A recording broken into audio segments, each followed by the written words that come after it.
Study with me, a learning experience. Assignment 3.1 The velocity time graph shows the motion of a car in a straight line. ये graph है और ये velocity इस side पे है और टाइम x एक्सिस पे है. By reading the scale carefully calculate acceleration of car. Acceleration of car कहाँ कहाँ पे? Between segment A and B, यानी यहाँ से यहाँ तक, B and C, C and D और D से E तक. From the slope of the graph, यानी ये स्लोप मेजर करना है. Also be calculate the cars average acceleration for the complete journey, यानी यहाँ से यहाँ तक कंप्लीट जर्नी की एवरेज वेलोसिटी भी लेनी है, एवरेज एक्सेलरेशन. सोल्यूशन शुरू करते हैं. एक्सेलरेशन इन सेगमेंट्स को मेजर किस तरह करेंगे? फार्मूला होता है final velocity minus initial velocity divided by final time minus initial time. ठीक है, V F minus V I divided by T F minus T I, because acceleration is rate of change of velocity. पहले मैं आपको एक थोड़ी सी मिसाल से समझा दूँ. ये एक स्लोप आप देखें, ठीक है, इसमें जो distance in difference in velocity आ रहा है वो है 20 माइनस ज़ीरो, तो वो कितना हो जाता है? 20 मीटर पर सेकेंड. इसी तरह डिफरेंस इन टाइम कितना आ रहा है? 0 से शुरू किया 4 तक किया, तो 4 माइनस ज़ीरो 4 सेकेंड. और एक्सेलरेशन क्या होती है? Difference in velocity divided by difference in time, यानी 20 divided by 4 5 metre per second square. बिल्कुल इसी तरह हमने इन 4 सेगमेंट्स के लिए भी करना है. तो पहला सेगमेंट हमारा कौन सा है? ए टू बी. अब इसमें देखें फाइनल वेलोसिटी एट बी क्या है? 55 और इनिशियल क्या थी? 25. तो ये हमने इस तरह लिख दिया 55 माइनस 25. अभी final time at point B क्या है? Minus initial time at A. तो ये हो जाता है 3 माइनस ज़ीरो. ये देखें 3 के ऊपर है यहाँ पे, तो 3 माइनस ज़ीरो नीचे लिख दिया. और इसको जब सॉल्व करेंगे तो आ जाएगा हमारे पास 30 divided by 3 is equal to 10 metre per second square. यानी ए टू बी सेगमेंट में एक्सेलरेशन थी 10 मीटर पर सेकंड स्क्वायर. अब जाते हैं सेगमेंट बी टू सी में. अब बी टू सी में देखने से ही पता लग रहा है कि बिल्कुल यूनिफॉर्म वेलोसिटी है, यानी एक्सेलरेशन नहीं है. देखें वेलोसिटी चेंज ही नहीं हो रही, यानी डिफरेंस इन वेलोसिटी क्या होगा? 0 होगा. लेकिन फिर भी वैसे इसकी रीडिंग लिख लेते हैं 55 और 55, दोनों एंड्स पे 55 है. 55 माइनस 55 अल्टीमेटली 0 आ जाएगा. लेकिन टाइम का हम लोगों ने साथ में लिखना है 7 और 3. ये देखें यहाँ पे 3 है, यहाँ पे 7 है, तो 7 माइनस 3 नीचे लिख लिया.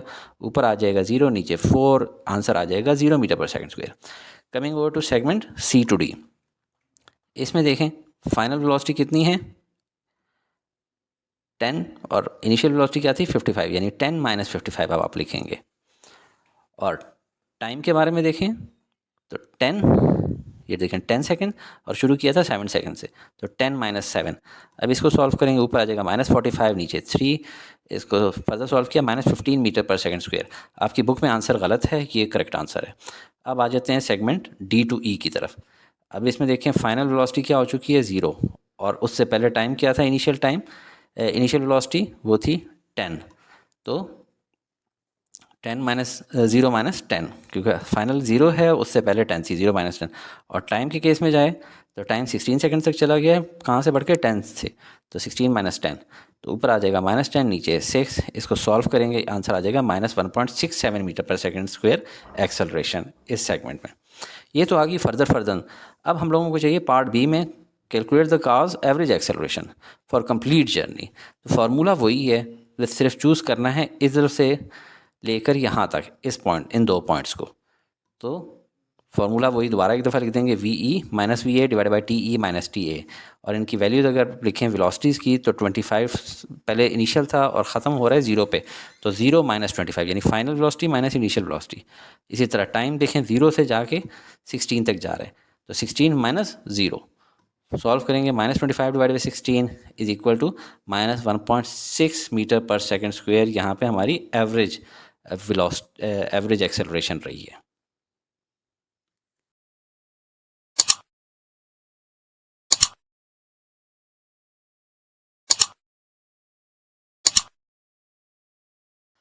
Assignment 3.2 A proton moving with the speed of 1 into 10 raised power 7 meter per second passes through a 0.02 centimeter thick sheet of paper and emerges with a speed of 2 into 10 power 6 meter per second. Assuming uniform deceleration, find retardation and time taken to pass through the paper. ये proton है. Proton क्या होता है? Basically hydrogen का atom जिसने electron loose कर दिया, इसको H+ लिखा जाता है. पहले ये यहाँ पे था, वेलोसिटी जिससे मूव कर रहा था वो ये लिखी हुई है। इस thick sheet of paper 0.02 centimetre में से जब गुजरा तो रुक के रुकावट हुई और इसकी वेलोसिटी कितनी होगी 2 × 10⁶। ये देखिए 10⁶ है, ये 10⁶ मीटर पर सेकंड, यानी स्लो हुआ, रिटार्डेशन हुई है। बेसिकली एक्सेलरेशन कम हुई है। जिस तरह के ब्रेक से पेडल से पैर हटा लिया जाए तो उसको डिसेलरेशन या रिटार्डेशन कहते हैं। ठीक है, अब गिवन हमारे पास क्या क्या है, इनिशियल वेलोसिटी गिवन है हमारे पास, फाइनल वेलोसिटी गिवन है और डिस्टेंस जो इसने कवर किया यानी कि पेपर की थिकनेस वो गिवन है।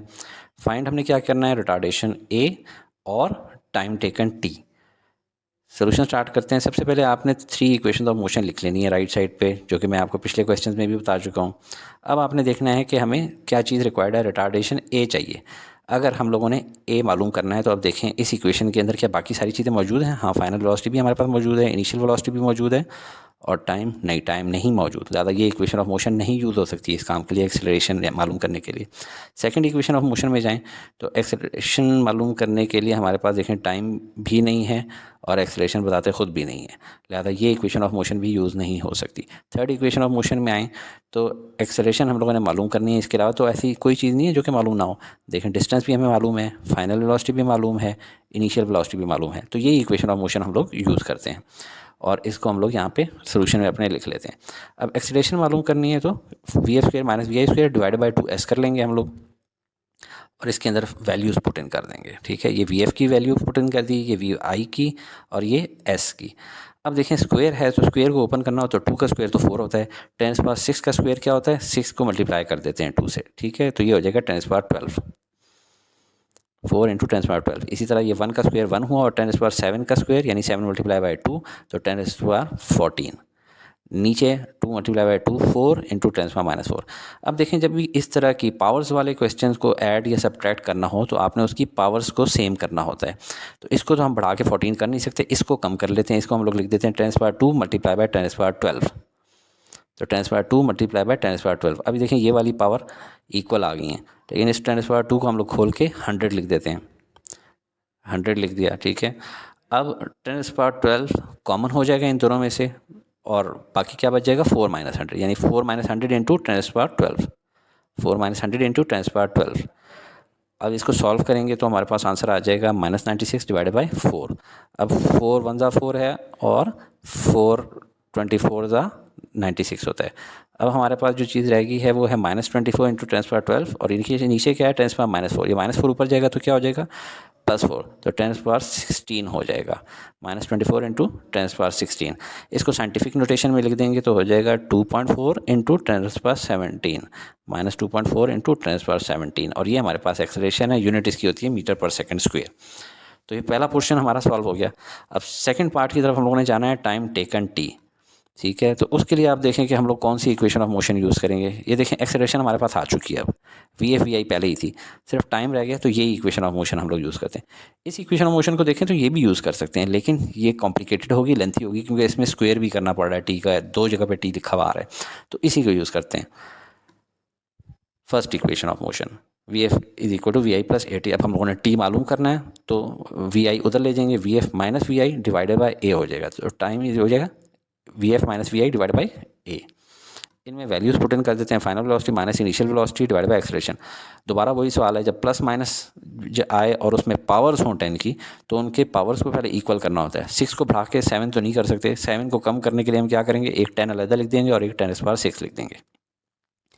अब देखें 10⁻6 को हम कॉमन ले लेंगे तो पीछे क्या बचेगा 2 - 10, 2 - 10 इंटू 10⁻6, नीचे एज इट इज़ वैल्यू चली आ रही है। ठीक है, अब 2 - 10 को हम सॉल्व करेंगे तो क्या आ जाएगा -8 और नीचे -2.4, तो माइनस माइनस कट गया। अब 8 डिवाइडेड बाई 2.4 से आंसर निकाल लेंगे और 10⁻6 है, 17 ऊपर लेकर जाएंगे तो 6 - 17 हो जाएगा। इससे हमारे पास वैल्यू आ जाती है 8 डिवाइड बाई 2.4 से 3.33 और ऊपर हम जब -17 को ऊपर लेकर गए तो -17 हो गया। इसको फर्दर सॉल्व करेंगे तो आ गया 3.33 इंटू 10⁻11 और ये हमारे टाइम है, लिहाजा यूनिट इसकी होगी second. Assignment 3.3, suppose that mass of space craft ms is 11,000 kg and the mass of astronaut ma is 92 kg. In addition, assume that the astronaut pushes with a force of F = 36 Newton along x-axis on the spacecraft. Find the accelerations of spacecraft and astronauts. बहुत आसान सवाल है, लोग YouTube पे इसको बड़ा confuse करके पेश कर रहे हैं, बच्चे प्लस माइनस में और डायरेक्शन में कंफ्यूज हो रहे हैं। बहुत आसान तरीके से समझाता हूँ। ये देखें, ये एक एस्ट्रोनॉट है और ये पुश कर रहा है फोर्स लगा के एक स्पेसक्राफ्ट को। हमारे पास स्पेसक्राफ्ट का मास गिवन है 11,000 kg और हमारे पास एस्ट्रोनॉट का मास गिवन है 92 kg। फोर्स बाय एस्ट्रोनॉट, जो एस्ट्रोनॉट फोर्स लगा रहा है वो इसके ऊपर लग रही है, वो है 36 न्यूटन। अलॉन्ग एक्सिस लिखा है, इसको हम पॉजिटिव कंसिडर करते हैं कि ये राइट साइड पे फोर्स लगा रहा है। एक्सेलरेशन ऑफ स्पेसक्राफ्ट मालूम करने का कहा गया है कि इस फोर्स के नतीजे में इसकी क्या एक्सेलरेशन हो जाएगी और एक्सेलरेशन ऑफ एस्ट्रोनॉट क्या होगी। सारी बात है, ये धक्का लगाएगा, कुछ एक्शन का रिएक्शन भी तो होता है, ये वापस आ रहा होगा। ठीक है, तो हम लोग सोल्यूशन स्टार्ट करते हैं।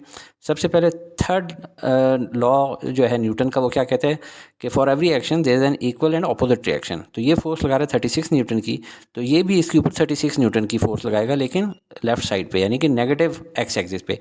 ठीक है, तो force by astronaut will be equal to minus force by spacecraft. तो इसको समझें, फोर्स बाय एस्ट्रोनॉट 36 न्यूटन है, तो फोर्स बाय स्पेसक्राफ्ट हो जाएगी माइनस 36 न्यूटन, यानी इस डायरेक्शन में। अब यहाँ से हमें पता लग गई फोर्सेस। अब हम लोगों ने जाना है एक्सेलरेशन ऑफ स्पेसक्राफ्ट पहले मालूम करना है। तो एक्सेलरेशन होती है फोर्स डिवाइडेड बाय मास। आपने मशहूर ज़माना फार्मूला याद किया होगा, force is equal to M A, F is equal to M A. तो उससे एक्सेलरेशन निकालनी हो तो फोर्स डिवाइडेड बाय मास। तो हम लोगों ने स्पेसक्राफ्ट की एक्सेलरेशन निकालनी है, तो वो फोर्स जो इसके ऊपर लग रही है वो क्या है, फोर्स बाय एस्ट्रोनॉट। तो फोर्स बाय एस्ट्रोनॉट, और किसके ऊपर लग रही है, इसके ऊपर लग रही है, तो मास ऑफ स्पेसक्राफ्ट इटसेल्फ। यहाँ पे बच्चे कंफ्यूज होते हैं, लोग फोर्स बाय स्पेसक्राफ्ट ही लिख देते होते हैं। अगर हम लोगों ने स्पेसक्राफ्ट की एक्सेलरेशन निकालनी है तो इसके ऊपर जो फोर्स लग रही है एस्ट्रोनॉट की, वो डिवाइड बाय इसका मास।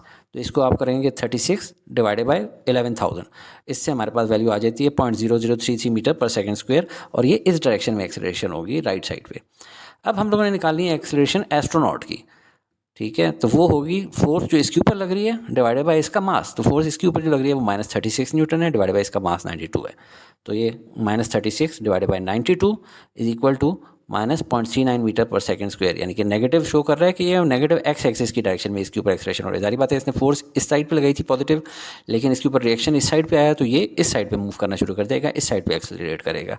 तो ये हमारी पहली वैल्यू पॉजिटिव है, acceleration of spacecraft positive direction में जा रहा है, और एक्सेलरेशन ऑफ एस्ट्रोनॉट माइनस की है, यानी नेगेटिव डायरेक्शन में एक्स एक्सिस पे इस साइड पे जा रहा होता है।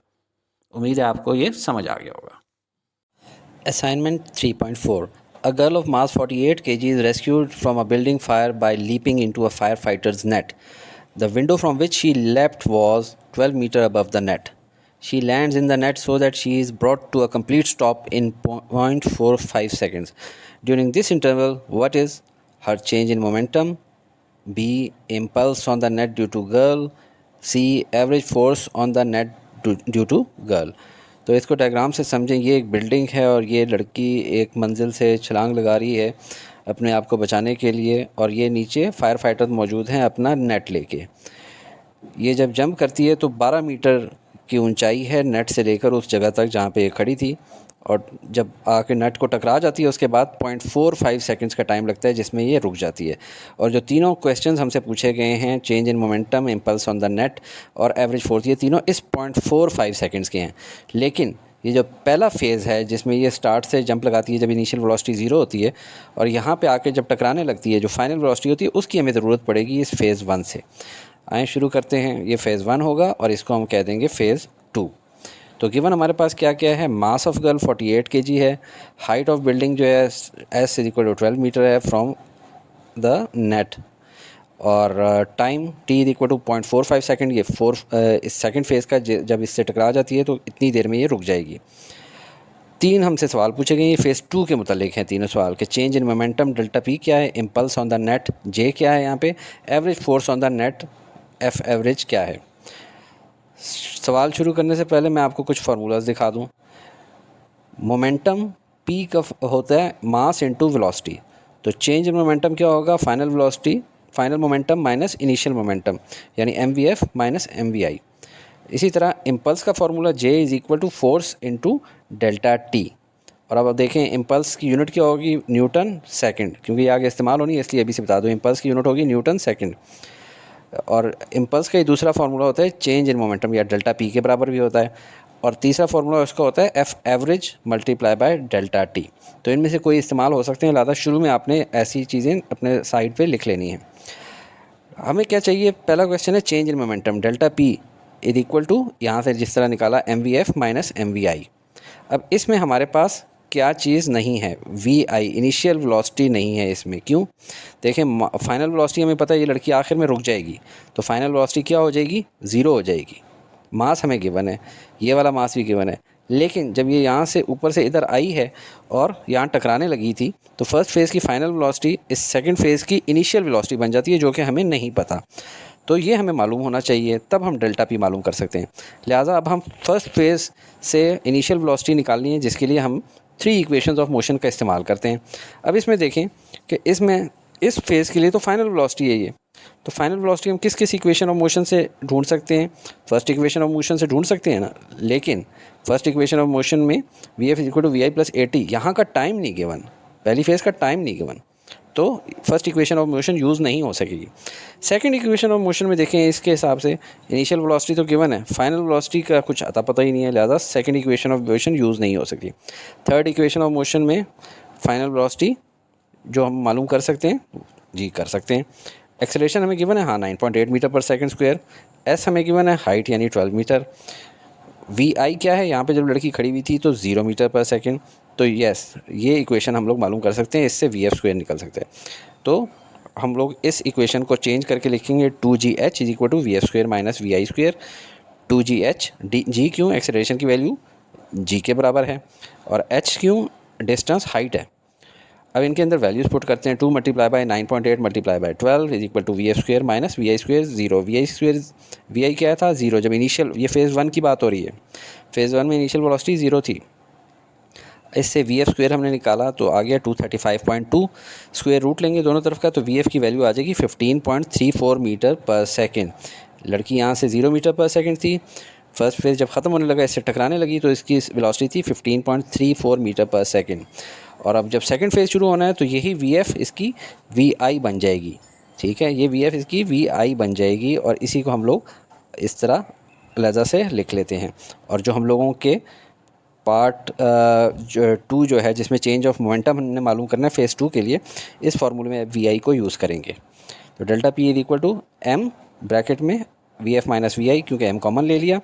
वैल्यूज़ पुट करेंगे 48 मल्टीप्लाई बाय 0, क्योंकि इस फेज़ के अंदर फाइनली क्या होगी, लड़की की वेलोसिटी रुक जाएगी, और इनिशियल वेलोसिटी क्या थी, वही जो फर्स्ट फेज़ में फाइनल वेलोसिटी थी, यानी 15.34। तो 48 multiply by minus 15.34 is equal to minus 736.32। अब यहाँ इसकी यूनिट क्या होगी? Newton second. क्यों? क्योंकि impulse is equal to delta P, यानी चेंज ऑफ मोमेंटम की भी वही यूनिट होगी जो इम्पल्स की, और इम्पल्स की आसानी से याद करने के लिए क्या था, force multiply by delta T. Force की यूनिट क्या होती है? न्यूटन। टाइम की सेकंड, तो न्यूटन सेकंड। ये माइनस है, माइनस का मतलब है कि अपवर्ड। ठीक है, इस वैल्यू माइनस जब भी आ जाए और इसको आपने पॉजिटिव में कन्वर्ट करना है, तो आपने अपवर्ड कर देना। मैग्नीट्यूड इसका ठीक है, तो आपने इसको अपवर्ड कर दिया। अब हम सेकंड पार्ट की तरफ चलते हैं, इम्पल्स ऑन द नेट, जिसको हम लोग कह देते होते हैं जे। और जे का फार्मूला हमारे पास वैसे तो है एफ इंटू डेल्टा टी, लेकिन ये वर्टिकल वाला केस है। याद रखें, ये इक्वेशन यूज़ होती है हॉरिजॉन्टल के केस में। जब वर्टिकल का केस हो तो उसमें चेंज इन मोमेंटम भी यूज़ किया जाता है, यानी प्लस डेल्टा पी। अब इसके अंदर वैल्यूज़ पुट करें। एफ क्या होता है? M A, mass into acceleration. यहाँ पे क्या होगा? Mass into acceleration due to gravity, M into G. यानी अभी वैल्यूज़ पुट करेंगे 48 multiply by 9.8 multiply by time 0.45 second plus delta P, जो कि पहले पार्ट में निकाल चुके हैं। इन तीनों को मल्टीप्लाई करने से 211.68 आ गया, और ये एज इट इज़ रखा। इनको ऐड करेंगे तो 948 न्यूटन सेकंड डाउन, क्योंकि पॉजिटिव वैल्यू है तो ऑलरेडी डाउन में जा रहा है। अब इसको जगह को थोड़ा क्लियर करते हैं ताकि ये तीसरा पार्ट भी हम कर लें। Average force on the net, ये इस फार्मूले को आप देखें, एवरेज फोर्स किस तरह बनेगी? J divided by delta T से। Average force on net due to girl क्या है? Force average is equal to J divided by delta T, यहाँ से निकली है। तो जे की वैल्यू हम मालूम कर चुके हैं 948, और टाइम हमें सेकंड फेज़ का पता है 0.45 सेकंड। आंसर हमारा आ गया 2106.67 न्यूटन फोर्स है। ठीक है, यहाँ पे न्यूटन सेकंड नहीं कर देना, और डाउनवर्ड क्योंकि पॉजिटिव है। तो ये बड़ा ट्रिकी क्वेश्चन था, और बुक में इसके तीनों आंसर्स गलत गिवन है। तो लेकिन मेरा अपना ख्याल है कि इस नौइयत का क्वेश्चन बोर्ड के पेपर्स में नहीं आएगा, लेकिन आपको उम्मीद है कि इसकी समझ आ गई होगी। Assignment 3.5 On a highway, a car of mass 1500 kg is stopped at a traffic signal. ये कार है जिसको हम लोग कह देते हैं M2 मास 1500 kg है उसका, और इसकी स्पीड है 0 मीटर पर सेकंड, यानी क्योंकि खड़ी हुई है। पीछे से एक पिकअप आती है जिसका मास हम उसको कंसिडर कर लेते हैं M1 2000 kg, और उसकी स्पीड अभी नहीं पता, और वो पीछे से आती है और इसको हिट करती है। ठीक है, assuming that the collision is elastic, pickup stops, गाड़ी खड़ी हो जाती है। यहाँ तक का डेटा भी हम लोग नोट कर लेते हैं। पिकअप का मास क्या है M1 2000 kg, कार का मास क्या है M2 1500 kg, pickup velocity before collision U1 ये मालूम करनी है, और कार की वेलोसिटी बिफोर कोलिजन आपको नज़र आ रही है U2 0 मीटर पर सेकेंड। जब कोलिजन हो जाती है फिर क्या होता है, पिकअप स्टॉप्स, पिकअप खड़ी रहती है, जबकि कार आगे मूव कर जाती है विद स्पीड या वेलोसिटी 10 मीटर पर सेकेंड। तो हमने क्या मालूम करना है, U1 यानी पिकअप की वेलोसिटी बिफोर कोलिजन। तो अभी जो डेटा मजीद मिल गया है वो नोट कर लेते हैं। Pickup velocity after collision V1 0 metre पर सेकेंड, ये खड़ी हो गई है, जबकि कार की वेलोसिटी जो ब्लू कलर में कार में शो कर रहा हूँ उसकी velocity after collision V2 10 metre पर सेकेंड। तो सोल्यूशन स्टार्ट करते हैं। सबसे पहले देखें दो अदद फार्मूला जो को आपको मिले हुए हैं इलास्टिक कोलिजन के बुक में, V1 और V2 फाइंड आउट करने के लिए, यानी दो बॉडी जो आपस में टकराती हैं उनके आफ्टर कोलिजन जो वेलोसिटीज़ हैं उनको मालूम करने के लिए। पहले वाले फार्मूले को देखें, अगर इस फार्मूले को हम यूज़ करें तो V1 की वैल्यू क्या है 0, U1 जिससे मल्टीप्लाई हो रहा है उसकी वैल्यू हमने मालूम करनी है। ठीक है, तो ये वाली टर्म मालूम करेंगे, इसमें U1 मिल जाएगा हमें, और यहाँ देखें U2 ये 0 है, ये भी 0 हो गया, ये भी 0 हो गया, तो सिर्फ इससे तो वैल्यू नहीं निकल सकती, तो लिहाजा ये वाला रूल आउट हो गया। इसको देखें, V2 की वैल्यू 10 मीटर पर सेकेंड, U1 हमने मालूम करना है, ठीक है, और U2 उसकी वैल्यू 0 है। अगर ये 0 हो जाए और इन दो की मदद से U1 निकालना हो तो निकल सकता है, लिहाजा ये वाला फार्मूला यूज़ करेंगे। V1 वाले फार्मूला को हटा देते हैं, इस वाले फार्मूले को हम लोग यूज़ करेंगे। पिक्चर्स हम लोग अपनी स्क्रीन से हटा लेते हैं और इसके अंदर अभी वैल्यूज फीड कर लेते हैं। V2 की वैल्यू क्या फीड करेंगे 10 मीटर पर सेकेंड। अब 2 टाइम्स M1 यानी 2 multiply bye 2000 divided by M1 और M2 की वैल्यू डालेंगे 2000 प्लस 1500। U1 हमने मालूम करना है, और फार्मूले में क्या है माइनस, और आगे क्या है M1 माइनस M2 यानी 2000 minus 1500 divided by 2000 plus 1500 multiply by क्या था U2 की वैल्यू क्या है 0। गाड़ी जो है कार की वेलोसिटी बिफोर कोलिजन क्या थी 0, खड़ी हुई थी, तो अब 0 से तो जो भी चीज़ मल्टीप्लाई होगी इसका जो भी आंसर आ जाए वो 0 ही होगा, and 0 multiply by anything is 0, तो ये ख़त्म हो गया। पीछे ये चीज़ रहेगी, इसको अभी नीचे मज़ीद सॉल्व कर लेते हैं। 10 इज इक्वल टू ये क्या हो जाएगा 4000 और ये 3500, 4000 डिवाइड बाई 3500 और U1।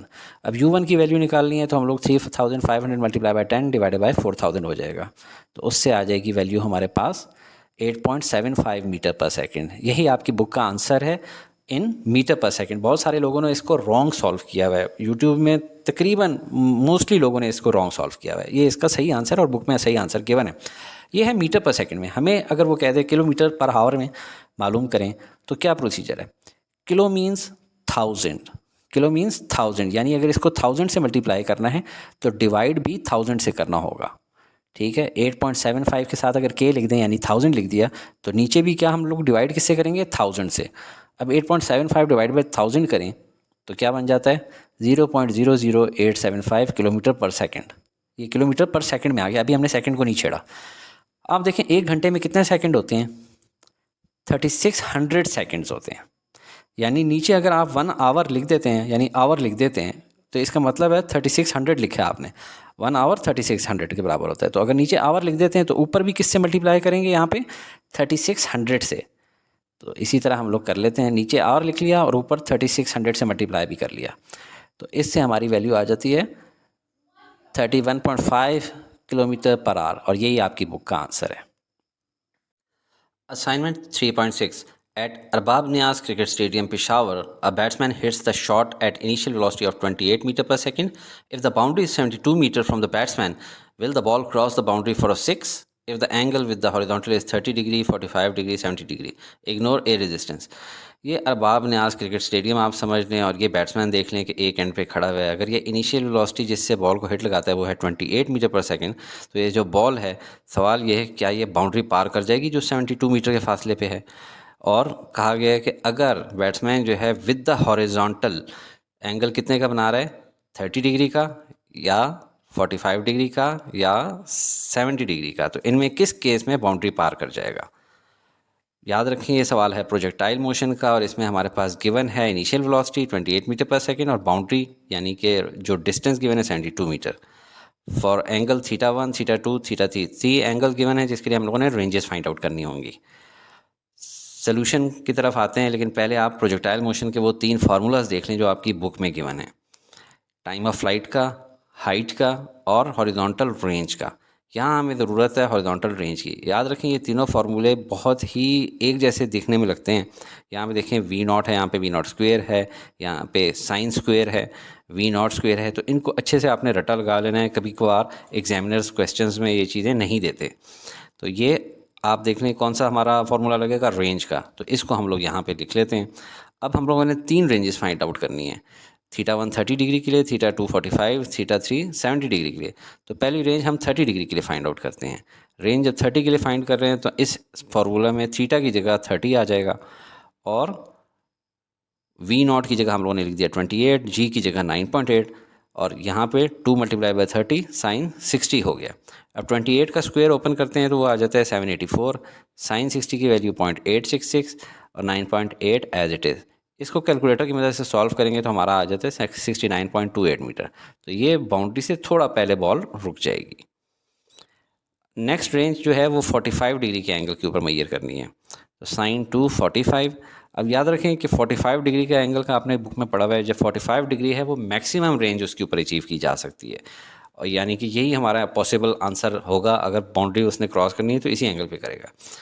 तो साइन 2 × 45 90 हो गया और V0 की वैल्यू हमने इसमें ऐड की तो वो 28 है। 28 का स्क्वायर लेंगे और नीचे 9.8 जिस तरह ऊपर वाले सवाल में किया है, और ये 784। साइन 90 क्या होता है 1, यानी मैक्सिमम रेंज इसके ऊपर ली जा सकती है, ठीक है, अचीव होएगी, और इसकी वैल्यू आ जाती है 80 मीटर। तो ये बाउंड्री पार कर गई है बॉल। अब रेंज अगर 70 डिग्री के एंगल के ऊपर हमने मेजर करनी है तो वही थीटा की जगह 70 डाला, 2 × 70 साइन ऑफ 140। साइन ऑफ 140 की वैल्यू होती है 0.643, बाकी वैल्यूज़ वही हैं 784 डिवाइडेड बाय 9.8। इसको सॉल्व करेंगे तो 51.44 मीटर। तो ये बहुत ही अर्ली बाउंड्री से रुक गया है। तो हमारा आंसर जो है वो 80 मीटर यानी कि 45 डिग्री के एंगल के ऊपर बाउंड्री क्रॉस करता है। मैं वीडियो के बीच में स्टूडेंट्स को डिस्टर्ब नहीं करता कि सब्सक्राइब करें या लाइक करें, क्योंकि इससे ना सिर्फ वो डिस्टर्ब होते हैं बल्कि अपना फोकस भी लूज़ कर जाते हैं। अलबत्ता वीडियो के आखिर में ज़रूर याद करा दूं कि अपनी राय का इजहार कमेंट में ज़रूर किया करें। ये आपके उस्ताद के लिए ऑक्सीजन की हैसियत रखते हैं। खुश रहें और राब्ते में रहें।